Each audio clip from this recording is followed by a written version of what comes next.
नमस्कार है दोस्तों, छत्तीसगढ़ न्यूज अपडेट में तो आइए जानते हैं आज की प्रमुख बड़ी खबरों को फटाफट। तो वीडियो में अंत तक बने रहना दोस्तों। तो पहली बड़ी खबर है, मंच टूटने से अब डिप्टी सीएम गिरे। मुंगेली में स्वागत के लिए क्षमता से अधिक लोग चढ़े। बोनस वितरण कार्यक्रम में पहुंचे थे साव। छत्तीसगढ़ में मंच टूटने का सिलसिला जारी है। अब डिप्टी सीएम अरुण साव मुंगेली में भी सोमवार शाम मंच टूटने से गिर पड़े। बताया जा रहा है कि स्वागत कार्यक्रम के दौरान क्षमता से अधिक लोग मंच पर चढ़ गए। इसके चलते मंच टूट गया और साव सहित कई नेता गिर पड़े। गनीमत रही कि किसी को चोट नहीं आई है।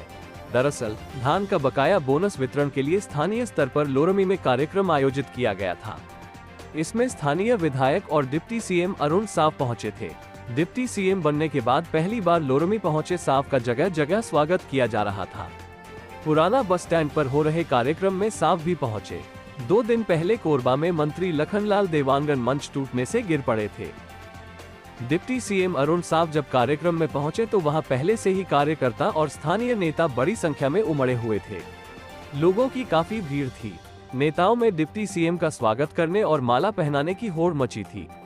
इस दौरान क्षमता से अधिक लोग मंच पर चढ़ गए, तभी मंच टूटा और सब नीचे गिर पड़े। इससे पहले अरुण साव ने रैली निकालकर लोगों का आभार जताया। साव प्रसिद्ध मां महामाया के मंदिर भी गए, जहां उन्होंने देवी दर्शन कर आशीर्वाद भी लिया। उन्होंने कहा कि यहां की जनता ने जिस तरह से मुझे ऐतिहासिक विजय दिलाई है, मैं पूरी ईमानदारी और मेहनत से लोरमी की जनता की सेवा करूंगा। डिप्टी सीएम अरुण साव का गृह जिला मुंगेली है। मुंगेली जिले के लोरमी से ही उन्होंने विधानसभा चुनाव लड़ा और विधायक बने हैं। साथ ही अगली बड़ी खबर है, रायगढ़ में नाबालिग लड़की से जंगल में रेप। आरोपी ने शादी का झांसा देकर किया दुष्कर्म, फिर वादे से मुकर गया। छत्तीसगढ़ के रायगढ़ जिले में नाबालिग को शादी का झांसा देकर रेप की वारदात को अंजाम दिया गया है। पीड़िता की शिकायत पर लैलूंगा पुलिस ने आरोपी युवक को गिरफ्तार कर लिया है। पूरा मामला लैलूंगा थाना क्षेत्र का है। मिली जानकारी के मुताबिक लैलूंगा थाने में नाबालिग ने सीतापुर निवासी विक्की चौहान के खिलाफ शादी का प्रलोभन देकर शारीरिक शोषण करने के संबंध में शिकायत दर्ज कराई थी। पीड़िता के लिखित आवेदन पर महिला उप निरीक्षक मान कुंवर सिदार ने आरोपी के खिलाफ अपराध कायम किया। नाबालिग ने पुलिस को बताया कि विक्की चौहान की मौसी उसके गाँव में रहती है, जहाँ विक्की का आना जाना था। विक्की से मुलाकात होने पर उसने प्रेम प्रस्ताव रखकर शादी करने का विश्वास दिलाया। जुलाई 2023 में गांव के जंगल ले जाकर शारीरिक संबंध बनाया। इसके बाद जब भी गांव आता तो शारीरिक संबंध बनाता था। अब विक्की शादी से इनकार कर रहा है। थाना प्रभारी लैलूंगा निरीक्षक मोहन भारद्वाज ने तत्काल हमराह स्टाफ के साथ सीतापुर सरगुजा रवाना किया। आरोपी युवक विक्की को पुलिस ने उसके गाँव से हिरासत में लिया। आरोपी से पूछताछ में गुनाह कबूल कर लिया। फिलहाल कोर्ट ने आरोपी को जेल भेज दिया। साथ ही अगली बड़ी खबर है, दुर्ग में मिला एक और कोरोना का मरीज। छत्तीसगढ़ में कोविड के 9 एक्टिव केस, पॉजिटिविटी दर 0.14% पहुंची। छत्तीसगढ़ में सोमवार को कोरोना एक नया मामला सामने आया है। दुर्ग में एक कोविड पॉजिटिव मरीज मिला है। स्वास्थ्य विभाग ने कुल 702 लोगों की जाँच की थी। इससे पहले रविवार को जाँच में एक भी केस नहीं मिला था। वर्तमान में प्रदेश में 9 एक्टिव केस है। हेल्थ डिपार्टमेंट के मुताबिक प्रदेश में कोरोना संक्रमण की पॉजिटिविटी दर 0.14% है। कोरोना के मामले सामने आने के बाद स्वास्थ्य विभाग ने सभी हेल्थ सेंटर में कोविड की जांच शुरू कर दी है। कोरोना से निपटने के लिए मुख्यमंत्री विष्णुदेव साय की ओर से सभी कलेक्टर और सीएमएचओ को भी एहतियात बरतने के निर्देश दिए गए हैं।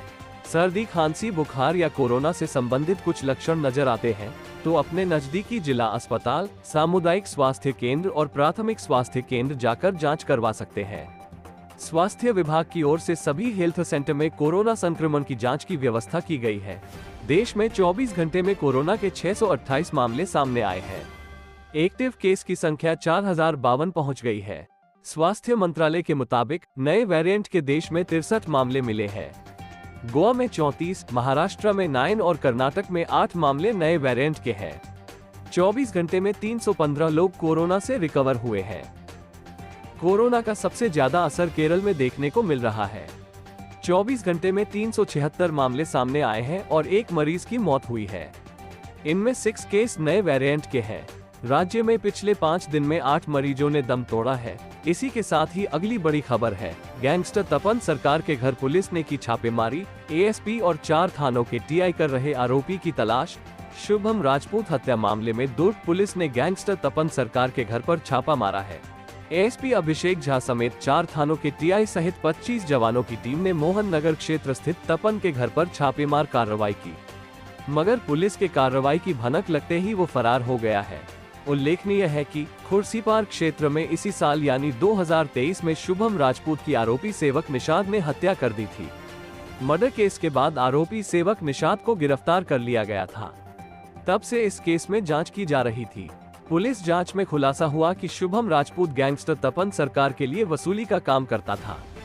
होली के दिन भी वो आरोपी सेवक से पैसे मांगने गया था। उसके बाद पैसे के लेन देन को लेकर दोनों में विवाद हुआ, जिसमें सेवक ने कटा से गला रेतकर शुभम की हत्या कर दी थी। इस मर्डर केस में तपन की संलिप्तता के कारण पुलिस आरोपी की तलाश कर रही है। बता दें कि गैंगस्टर तपन साल 2005 में महादेव महार हत्याकांड के मामले में 17 साल जेल में बंद रहा। 1 साल पहले ही वो रिहा हुआ और फिर से शराब और जमीन के काम में सक्रिय हुआ था। साथ ही अगली बड़ी खबर है, बीएसपी से कॉपर वायर चोरी करते चोर पकड़ाया। कार के गुप्त केबिन के अंदर रखकर बाहर ले जा रहा था 170 किलो तांबा। भिलाई स्टील प्लांट के अंदर से कॉपर चोरी करने वाले आरोपी को पुलिस ने गिरफ्तार कर लिया है। कार में एक गुप्त केबिन बना हुआ था, जहां 170 किलो तांबा छिपाकर प्लांट से भाग रहा था। भट्टी पुलिस ने तांबे समेत कार जब्त कर ली है। भिलाई नगर सीएसपी विश्वदीप त्रिपाठी ने बताया कि सीआईएसएफ के एसआई धर्मेंद्र सिंह ने शिकायत दर्ज कराई है कि प्लांट के मेन गेट पर पहली पारी में आरक्षक रवि प्रकाश ड्यूटी पर तैनात था। सुबह करीब 7 बजे एक सफेद रंग की कार मेन गेट के आउट गेट से बाहर जा रही थी। इसी दौरान आरक्षक ने कार रोक लिया। कार की जाँच करने पर पिछली सीट के नीचे गुप्त केबिन नजर आया। उसे चेक करने पर अंदर कॉपर केबल का स्क्रैप मिला, जिसकी सूचना वरिष्ठ अधिकारियों को दी। पूछताछ में कार चालक ने अपना नाम संजय कुमार राठी निवासी मिनी माता नगर नेवई बताया। इसके बाद कार चालक के पास मौजूद गेट पास की जांच की गई तो उस पर फोटो चालक का था, लेकिन नाम शिव कुमार वर्मा दर्ज था। मौके पर जब्त कॉपर स्क्रैप का वजन 170 किलोग्राम निकला। जब्त कॉपर का बाजार मूल्य 6,08,000 रुपए है। सीआईएसएफ ने आरोपी को पकड़कर भट्टी पुलिस के हवाले कर दिया गया। पुलिस पूछताछ में आरोपी संजय राठी ने बताया कि कार जोरातराय निवासी लक्ष्मी तांडी की थी। चोरी की प्लानिंग उसी ने की थी। लक्ष्मी ने ही उसका फोटो लगाकर दूसरे नाम के गेट पास को तैयार करवाया था। लक्ष्मी तांडी के कहे अनुसार वो प्लांट के अंदर प्रवेश कर ब्लास्ट फाइनेंस 8 के पास पहुंचा। वहां से कॉपर केबल को कार की केबिन में छुपा लिया। पुलिस ने आरोपी के खिलाफ धारा 379, 419, 465, 468, 471, 120 बी के तहत अपराध दर्ज कर किया है। पुलिस दूसरे आरोपी लक्ष्मी तांडी की तलाश कर रही है। साथ ही अगली बड़ी खबर है, मुख्यमंत्री साय का बड़ा फैसला, अब अटल मॉनिटरिंग पोर्टल से योजनाओं पर रखेंगे नजर। मुख्यमंत्री विष्णुदेव साय ने सुशासन दिवस के अवसर पर मंत्रालय महानदी में आयोजित कार्यक्रम में अटल मॉनिटरिंग पोर्टल का शुभारंभ किया।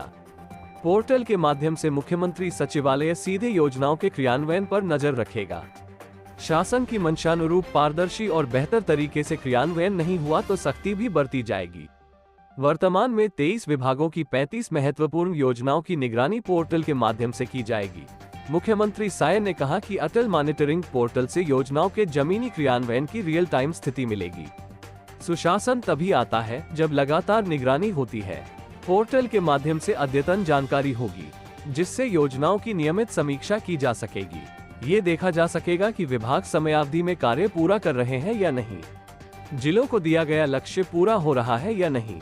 विलंब अथवा अनुचित तरीके से किए गए कार्य की समीक्षा कर दुरुस्त किया जाएगा। मुख्यमंत्री ने कहा कि पोर्टल में अलर्ट मोड भी रखा गया है। अलर्ट मोड ये बताएगा कि किसी योजना के लक्ष्यों को प्राप्त करने की दिशा में ठीक से कार्य नहीं किया जा रहा है। उप मुख्यमंत्री विजय शर्मा ने कहा कि पोर्टल से सीधे सीएम कार्यालय से महत्वपूर्ण योजनाओं की समीक्षा की जाएगी। अपर मुख्य सचिव इलेक्ट्रॉनिक्स सुब्रत साहू ने अटल पोर्टल के बारे में विस्तार से जानकारी दी। विभागों की कार्यक्षमता बेहतर करने में मिलेगी मदद। मुख्यमंत्री ने कहा कि लोगों की खून पसीने की कमाई से राजस्व जुटाया जाता है और लोगों के कल्याण के लिए ही खर्च किया जाता है, लेकिन समीक्षा न हो तो इस पर प्रगति कैसे हो सकती है। हम न केवल समीक्षा करेंगे अपितु मॉनिटरिंग पोर्टल के माध्यम से इसमें तकनीक को भी जोड़ दिया गया है। ये पोर्टल आंकड़ों को बारीकी से समीक्षा करेगा। विभागों की कार्यक्षमता बेहतर करने में मदद मिलेगी। सीएम ने कहा कि भविष्य में केंद्र और राज्य की नई योजनाएं भी पोर्टल में शामिल करेंगे। इन योजनाओं की होगी निगरानी।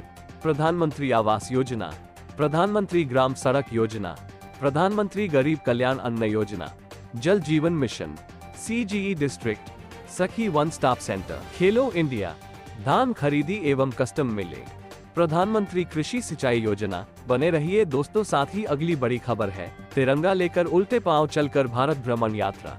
डोंगरगढ़ से किलोमीटर चलकर भिलाई पहुंचा, CM से मिलकर अयोध्या की ओर बढ़ेगा मेहुल।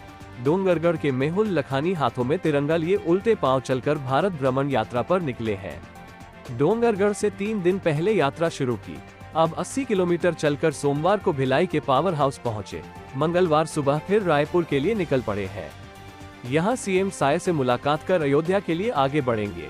मेहुल इससे पहले MP से भूटान, नेपाल तक साइकिल से 46,000 किलोमीटर की यात्रा कर चुके हैं, जो 27 महीनों में तय हुआ था। मेहुल मां को 12 ज्योतिर्लिंग के दर्शन कराना चाहते हैं। मीडिया से बातचीत में मेहुल ने बताया कि उन्होंने ये यात्रा राष्ट्रीय वंदन और राष्ट्रीय चेतना को लेकर शुरू की है, ताकि लोग स्वास्थ्य, प्रकृति और संस्कृति के प्रति जागरूक रहे। मेहुल ने बताया कि वो मध्य प्रदेश में विद्या भारती अध्यापक रह चुका है। उसने बताया कि उल्टा भारत भ्रमण करने के बारे में जब उसने गूगल में सर्च किया और पढ़ा तो पता चला कि भारत में अब तक किसी ने भी ऐसा नहीं किया। अमेरिका में 91 वर्ष पहले 1931-32 के दौरान एक अमेरिकन ने पीछे की दिशा में चलते हुए विश्व रिकॉर्ड बनाया था। अब मेहुल इस विश्व रिकॉर्ड को तोड़कर भारत के लिए यह उपलब्धि हासिल करेगा। मेहुल ने इस अनोखी यात्रा के दौरान अपनी मां की इच्छा पूरी करने की भी बात कही है। उन्होंने कहा कि वो सरकार या जन सहयोग से किसी वाहन में अपनी मां को बैठाएंगे। इस तरह वो अपनी मां को देखते हुए उल्टे कदम चलकर भारत भ्रमण कर पाएंगे और मां को 12 ज्योतिर्लिंग के दर्शन भी कराएंगे। साथ ही अगली बड़ी खबर है, उस्लापुर में RPF ने 2 गांजा तस्कर किए गिरफ्तार। ओडिशा से मध्य प्रदेश सप्लाई करने जा रहे थे, GRP को कार्रवाई करने सौंपा गया। बिलासपुर जिले के उस्लापुर रेलवे स्टेशन पर RPF की टीम ने सोमवार को गांजा तस्करी करते 2 युवकों को गिरफ्तार किया है। उनके पास से बैग में 8 किलो गांजा मिला, जिसे तस्कर ओडिशा से लेकर मध्य प्रदेश जा रहे थे। दोनों आरोपियों के खिलाफ कार्रवाई करने के लिए GRP को सौंप दिया गया है। दरअसल GRP और RPF की टीम इन दिनों ट्रेन के साथ रेलवे स्टेशनों पर भी लगातार निगरानी कर रही है। ट्रेनों में पॉकेटमारी और चोरी करने वाले संदेहियों की धरपकड़ की जा रही है। नशे का सामान परिवहन कर अवैध कारोबार करने वालों पर भी नजर रखी जा रही है। इसी बीच 25 दिसंबर को उस्लापुर रेलवे स्टेशन पर तैनात RPF के जवान ड्यूटी पर थे। इस दौरान उन्हें पता चला कि 2 युवक प्लेटफॉर्म नंबर 1 में मेन गेट के पास बैठे हैं, जिनकी गतिविधियां संदिग्ध है और उनके बैग में गांजा होने का संदेह है। जब RPF की टीम मेन गेट के पास पहुंची तो उन्हें देखकर गेट के पास बैठे युवक अपना बैग समेटकर भागने लगे, जिन्हें घेराबंदी कर RPF की टीम ने दबोच लिया। दोनों युवकों के पकड़े जाने के बाद टीम ने उनसे पूछताछ की, तब पता चला कि मनीष सिंह मध्य प्रदेश के सतना जिले के नागौद थाना के पिथौराबाद का रहने वाला है। दूसरा युवक शुभकरण भी सतना के उचेहरा थाना क्षेत्र के कुंडरी खुर्द में रहता है। आरोपियों ने बताया कि ओडिशा से गांजा लेकर ट्रेन में बैठे और उस्लापुर स्टेशन पर उतरे थे। यहां से उन्हें ट्रेन बदलकर कटनी जाना था। दोनों युवक गांजा को कटनी और आसपास के इलाके में खपाने वाले थे, लेकिन इससे पहले ही RPF की टीम ने उन्हें पकड़ लिया। साथ ही अगली बड़ी खबर है, 11 जिलों में रात का पारा 12 डिग्री से नीचे। छत्तीसगढ़ में अगले 2 दिन तापमान में बदलाव की संभावना नहीं। नारायणपुर रहा सबसे ठंडा। छत्तीसगढ़ के मौसम में पिछले कुछ दिनों से बदलाव का दौर जारी है। पश्चिमी हवाओं के गुजरने के बाद फिर ठंड बढ़ने लगी है। 11 जिलों में न्यूनतम तापमान 12 डिग्री से नीचे रिकॉर्ड किया गया। सोमवार को नारायणपुर सबसे ठंडा रहा। यहाँ रात का पारा 9.2 डिग्री दर्ज किया गया। अगले 2 दिनों में रात और दिन के तापमान में कोई विशेष परिवर्तन होने की संभावना नहीं है। सोमवार को प्रदेश का अधिकतम तापमान जगदलपुर में 30 डिग्री रहा। वहीं रायपुर समेत कई जिलों में मौसम साफ रहा। पश्चिमी हवाओं के गुजरने के कारण नमी की मात्रा में थोड़ी कमी आई है, जिसके कारण न्यूनतम तापमान में विशेष परिवर्तन होने की संभावना नहीं है। दुर्ग जिले में शाम होते ही शीतलहर चलने लगने लगती है। इसके चलते लोग अलाव जलाने के लिए मजबूर हो रहे हैं। नगर निगम की ओर से सार्वजनिक जगहों पर अलाव जलाए जा रहे हैं।